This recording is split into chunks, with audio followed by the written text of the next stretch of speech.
We give our take on the redesigned 2020 Subaru Legacy. Then we address some controversies around emissions and fuel economy. And finally, we answer your questions, including one about whether you should stick with a stick shift for a long commute. Next on Talking Cars.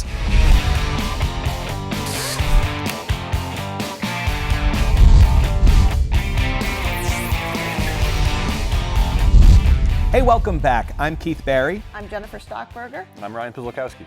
And today we're going to start off by talking about emissions and safety have been in the news, and it's been because a series of tweets, and those tweets are from @RealDonaldTrump. Name sounds familiar. So the first one is, my proposal to the politically correct automobile companies would lower the average price of a car to consumers by more than $3,000, while at the same time making the cars substantially safer. Engines would run smoother, very little impact on the environment. Foolish executives. And then the second one is the legendary Henry Ford and Alfred Sloan, the founders of Ford Motor Company and General Motors, are rolling over at the weakness of current car company executives willing to spend more money in a car that is not as safe or good and costs $3,000 more to consumers. Crazy. Why is he talking cars? That's our job. That's our job. Yeah, I mean, really. So Jen, why have these issues sort of surfaced amidst all the chaos in the world? Why are emissions worthy of presidential attention? Right. So a bit of a timeline. Just forgive me, but what he's referring to is a recent agreement with Ford, also BMW, Honda, and Volkswagen, with the state of California that says they will agree to improve fuel economy emissions to a level in between what previously California was requiring and was part of federal mandates. So California is kind of able to do its own thing, right? So let me step back. Yeah. So 1970s fuel economy standards. That far back? Right. Okay. 2009, the Supreme Court says, hey, CO2, which comes from burning fuel, is a greenhouse gas emissions and now can be regulated as an air pollutant. So they had two phases. Phase one was 2012 to 16, phase two, 2017 to 25. And they had to up by about 5% each year improvement. In greenhouse gas emissions, which ultimately relates to fuel economy as well. So included in that was sort of a waiver to the state of California because they had worse pollution issues, that they could set even higher standards than the federal mandates over time. And other states subsequently followed, including Connecticut, where we're based. So those were considered the clean car states. So that phase two mandate also included a midterm review that said in 2018, we're going to review and make sure we're on the right track. Originally, they said those standards seemed appropriate, but more recently, and Trump has said, hey, I don't think we need to go that far. We're going to kind of roll back and freeze standards where they were at, where there should be in 2020, and not continue to show these improvements. So that Ford then says, hey, wait a minute. We need to kind of know, Ford and others, we're already planning cars out to 2025. Yeah, way past, So they then agree with California to come somewhere in the middle. Still improvements, not to the same level as was in the mandate, which has not been erased yet, but somewhere in between. And that's what he's referring to. So he's saying Henry Ford would never have agreed to this. He'd be rolling over if he knew that Ford was agreeing to these, which were going to cost consumers money. Yeah. So there's a lot to unpack here. There's a lot to unpack. So, okay, we could get pedantic and say, Alfred Sloan wasn't the founder of General Motors. He was one of the, but I mean, there's some others, that $3,000 number, the fact that cars are less safe if you make them more, this doesn't necessarily all of this jibe with some of the research that we've done, right? Right. So some of this is just not true. Cars are safer than they were. Right. There's no doubt about that. We don't even have to go down that road. More expensive, maybe if you look at it as, the Accord 10 years ago was less than it is today, but the car 10 years ago had half the features that an Accord has today. We're getting more vehicle per pound than we have ever in the history of cars. Okay, just between safety, all the safety stuff that's in them to make them safer, potentially add a little bit of weight, but these cars are still more efficient than they were. So actually, pound for pound, we're getting more car than we've ever gotten in the history of automobiles, to be honest with you. You know, in some cases, if you adjust for inflation, some of these vehicles are actually a little cheaper than they, if you adjusted the price from 10, 20 years ago to today. I think what people are seeing though too is that cars are physically bigger than they were.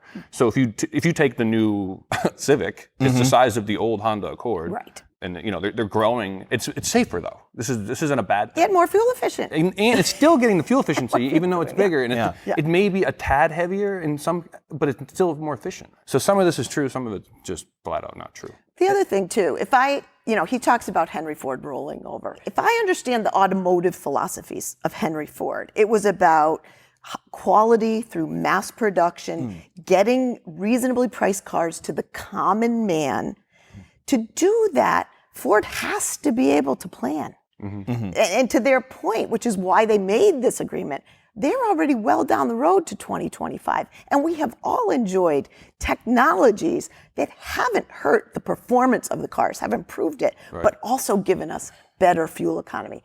And to me, the price of the car, maybe or maybe not, to Ryan's point, has increased, maybe slightly. But there's the cost of ownership too. We've all enjoyed better fuel economy, less money out of our wallet every single day of the cars we drive now. I'm not sure Henry would be rolling over. Sorry. I like what you said about continuity, because these car companies, these are international car companies. They have to plan for regulations in Europe, China, India, in South America, everywhere. Yep. And if the United States becomes an outlier, they're probably just going to, do the R&D to meet whatever the strictest standard is. We see this in almost any industry that's regulated. Correct. You don't want 5 different cars made. They're going to make one. And make it. And I said, as I'm reading through this, necessity is the mother of invention. And if these standards become the necessity, we all enjoy the invention that comes from them. So, yeah. It might be hard for that R&D to take place, and it might be expensive, but look at where we are now versus the late 1970s when that sort of regulatory environment first started. We have catalytic converter. Just look at pictures of what LA looked like, the air, compared to today. I know that's an unscientific way of measurement, but very real, I do think. So, all right. So, off to talking about an actual car that we've got. We rented a 2020 Subaru Legacy. Now, for me, this is a little familiar because a couple of weeks ago we talked about the Subaru Outback, and they're very similar.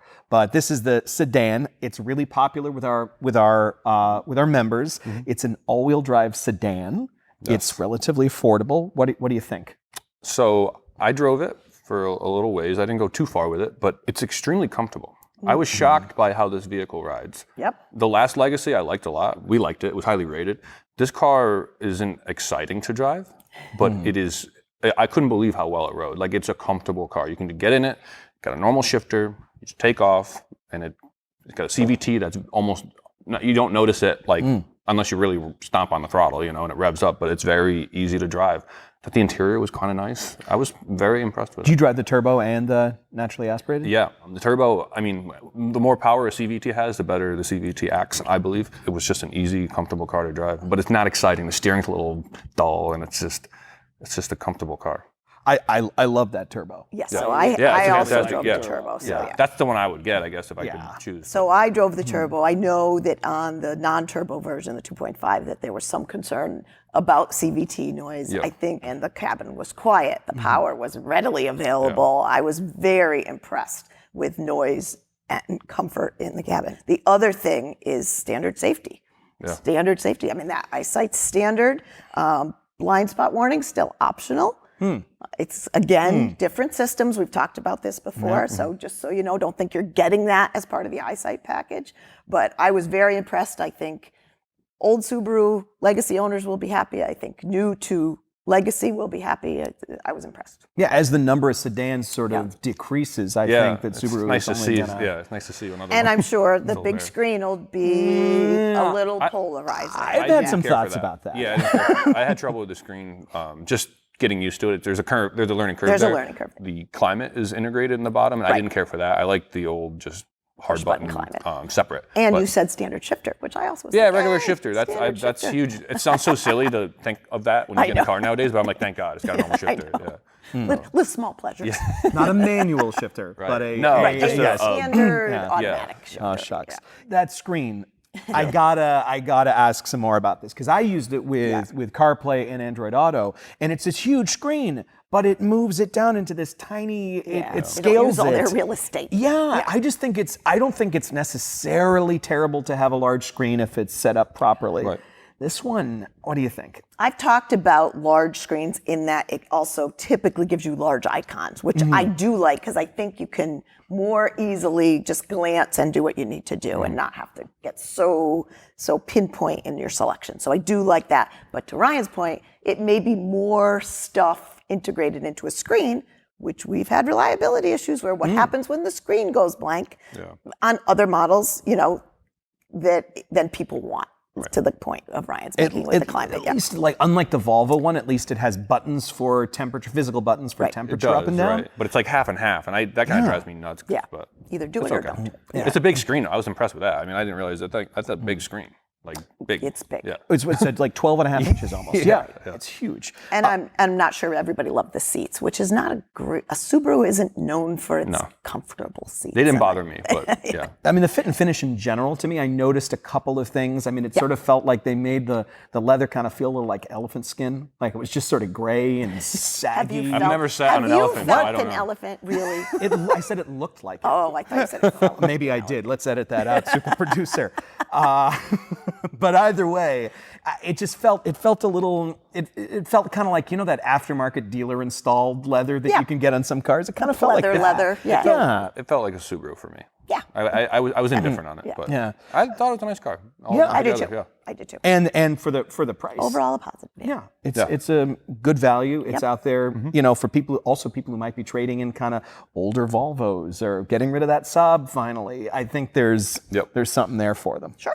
So that was a car that we rented, but we are going to buy our own and do a full complement of tests on it. But for now, you can go to consumerreports.org and read our first drive, see a bunch of pictures, and tell me if the inside looks like an elephant. All right, that's Feels like an feels like an elephant. That's enough from us for now. We're going to go to your questions, which you have sent to talkingcars@icloud.com, and some of you have sent video questions. So we're going to go to those first. Hey, Consumer Reports, Mark from California. Quick little background. We had got in a car accident with our 2017 Toyota Prius Prime. We wanted to move from a plug-in hybrid to a 100% EV. As you can see here, we decided with the Model 3. The Standard Range Plus Model 3 is a rear-wheel drive. And so I wanted to know kind of how my driving should change based on that in the rain. Probably not much in the snow because we're in California and we just go to the snow occasionally. We'll probably take our other cars for that. But how should our driving change in a rear-wheel drive vehicle versus a front-wheel or all-wheel drive vehicle? Thank you so much. All right, so rear-wheel drive, really powerful electric car. What does this guy need to know? And he doesn't live near snow. It's honestly not a lot. Drive safely, and it's with all the safety systems and stuff. It's rear-wheel drive, so this car has power. If you step on the gas really hard and the tires want to spin, the traction control, stability control is going to shut you down, and you're going to be okay.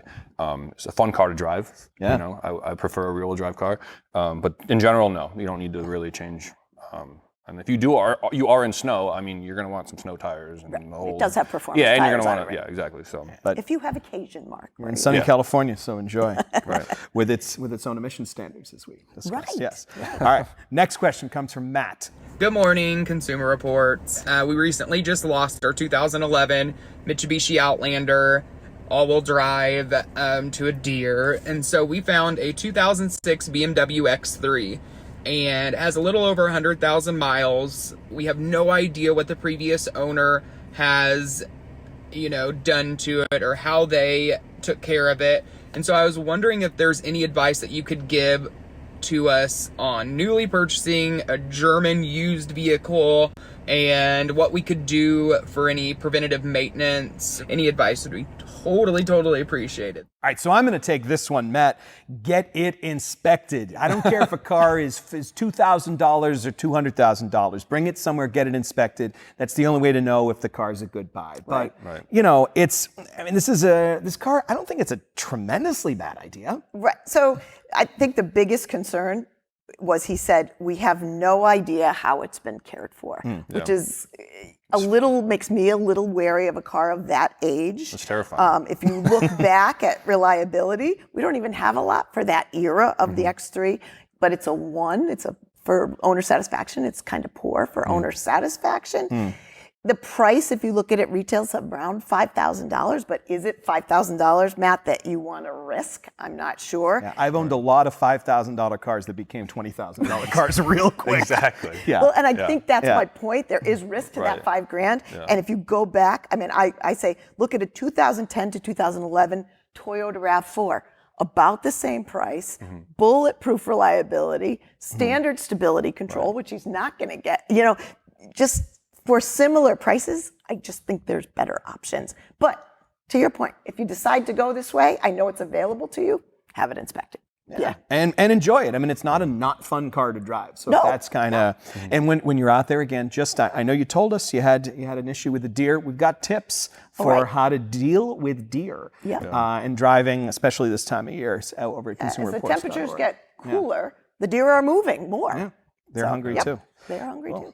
All right. Next question's from Thomas. I drive a 2013 Ford Flex. Jen, this question is here for you.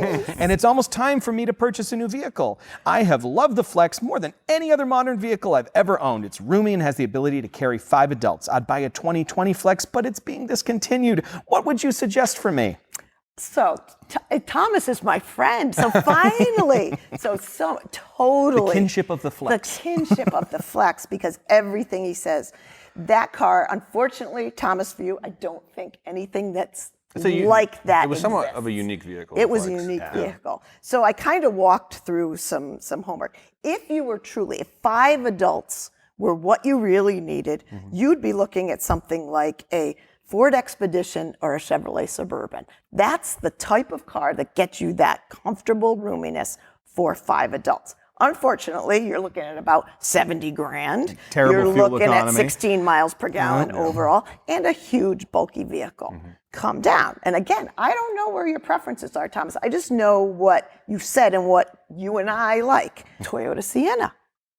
You're talking about good third row, 21 miles per gallon, super reliable, standard safety, good price. I'm not sure a minivan is an option Right. for someone coming out of a Flex. Okay, next step with all of that said, things that appeal to me like the Flex appealed to me and Consumer Reports, I think I would say something like the Subaru Ascent. Visibility, relatively comfortable third row, 22 miles per gallon, reliable, standard safety, Subaru Ascent as the best replacement I could think of for the Ford Flex. What do you think? Any Kia thoughts? Telluride. Or Kia Telluride, right? So the Flex was great because it was easy to get in and out of. It's kind of a low, it's a unique vehicle, kind of a Yeah, it low was like unique. wagonish thing. The Telluride, it's got a roomy back seat. Yep. We loved it. I love that Yep. car. I think that's a fantastic car. Really well appointed. All kinds Great of value. Yeah, Yep. all kinds of goodies in it. It's just one of those Not sad. It's quite one of as those sad reliable times as when the Ascent. your favorite car disappears. but Yes, sad. Unfortunately, that's how it goes. sad. But Yep. I go with the Ascent too. I mean, Yeah. there's plenty of room in that. Look at but- those. Look at those. I'd say wild card, Ford Transit Connect passengers. Passenger version. Low to the ground. That's all a wild- seats. wild That's a wild card, all right? Yeah. That was not on my list. Robert from Texas has a question. I'm retiring soon and I'll be paying cash for a new SUV. Should I let heavy factory incentives in a particular model sway my decision? I have my eye on a Honda CR-V or a Subaru Forester, which are both cars that we Highly recommend. but I've seen massive cash incentives on the Ford Edge. Cash incentives. What's he talking here? You'll see a dealer advertise a car for, I don't know, $8,000-$9,000 off of its original price. It sounds very enticing right off the bat. Something I've learned, a quest for a car some years ago, that's if you qualify for like a bunch of things that military discount, school teacher. Good credit, right? There's- Sometimes bad I credit. mean, some of them Sometimes are ridiculous, right? You have to qualify. And that's if you qualify for all of these, and the average person doesn't qualify for all of them. You're not actually getting that much off. There's a little asterisk right. after that $8,000. But there's still there can still be money saved. In the case of what he's looking at, I would never let the incentives sway you towards a car that's not that great. Yeah, sometimes they put or incentives not on reliable. cars Right. that are slow. The Ford Edge is actually a really nice car. Right. It may not be as reliable as the CR-V or a Forester or as highly rated by us, but I like the Ford Edge a lot. And that's really you're looking at 3 great cars right there. Right. I think. And to Ryan's point, I don't think you should ever let cash incentives, they will never make a subpar car great. Yeah. But if you're at that tiebreaker point, and the other point here was, the Ford Edge is a mid-sized SUV. It's a roomier car than the CR-V. But with that 22 miles per gallon versus 28, are you going to eat some of that up in, again, cost of ownership over time? Especially but if it you're is going a to be great keeping it for car. a long time. Yeah. You have to really weigh that out. Like actually go and see what incentives you're going to get. Right. Like actually get a number. Right. Yeah. What do you qualify for? Yeah. Well, I mean, it's incredible, but some of this, I was all excited. I'm looking at this like, we're $8,000 off a Silverado. No. Yeah. It And just- sometimes it wasn't the even close. dealer actually gets an incentive that they don't tell you about. Yeah. Right. And you can ask if they have any incentives on the back end. Yeah. So, Robert, That's good. their wiggle room that you may not know about, right? Yeah. Exactly. Good luck, Robert. Yeah. Yep. We got time for one more? We got time for one more? All right. Augie from San Francisco. I'm starting a new job in a couple of weeks, and I'll have a much longer commute than I'm used to. It's 100 miles round trip. Ugh. And a mix of city and highway driving. I currently drive a 2014 Volkswagen GLI with a manual. Would this car be good for my new commute, or should I look into something new? I'm looking at the Chevrolet Volt, Honda Insight, or Wildcard Chevy Cruze Diesel or Jaguar XE20D Diesel. I'm an enthusiast, so driving dynamics are important, as well as good headlights and advanced safety tech. That's a commute. Yeah, That's a commute. Yeah. Yes. So one of the things when you rattle off some of his choices, one of the things I was thinking is the diesels are going to excel in highway driving. The hybrids, the Volt, the Insight are going to excel in more stop and go city driving and overall fuel economy. What is the mix? I mean, if it's truly 50-50, it's not going to matter, but is it more highway? Right. So that was one thought I had. The manual, if there's a lot of traffic, is that something he's going to want to do? You're going to have a Popeye the Sailor Man arm here and a leg.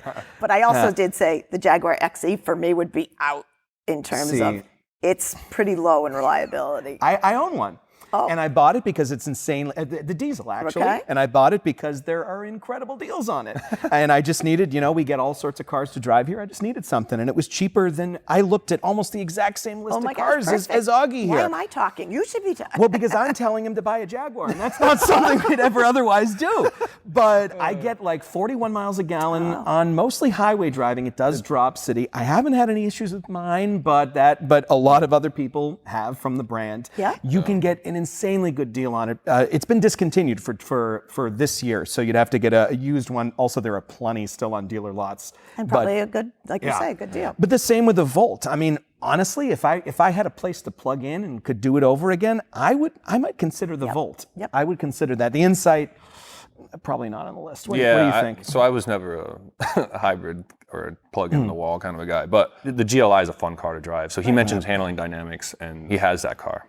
The GLI is a blast. It really comes down to, like Jen said, what's the split? Is it really 50-50 highway, city? Maybe he should just start your commute with the GLI and see what happens. I was going to say, I would try it for a little bit and see what the how you traffic's feel. like. Yeah. See if your right arm starts to develop. Because half of the enjoyment for me would be in a long drive like that is, do I like driving this thing? Like, is this fun? Right. But you also have to think about standard safety features too. And stop and go traffic, though, you're going to have to consider, things that can make it easier and safer, automatic emergency braking. Yep. Easier adaptive cruise control with traffic jam assist or sort of stop and go. Yeah. So I'd say if the other thing is that with all of these cars, I would try them out, test driving them in a traffic jam. Right. In a traffic jam, because some cars have very different personalities depending upon where you are. Give it a couple months with the GLI and then see. See. And then these other cars will be just that much cheaper. Right, including the Jaguar. Oh my! I'll sell you mine. It's off lease in a year. Does That's about all the time we've got. Thanks for your questions. You can keep sending them to talkingcars@icloud.com. We talked about a lot of stuff. If you want to learn more about it, we have articles on almost every topic and every car that we mentioned today. So check out the show notes. And thanks for viewing, listening. We'll talk to you soon.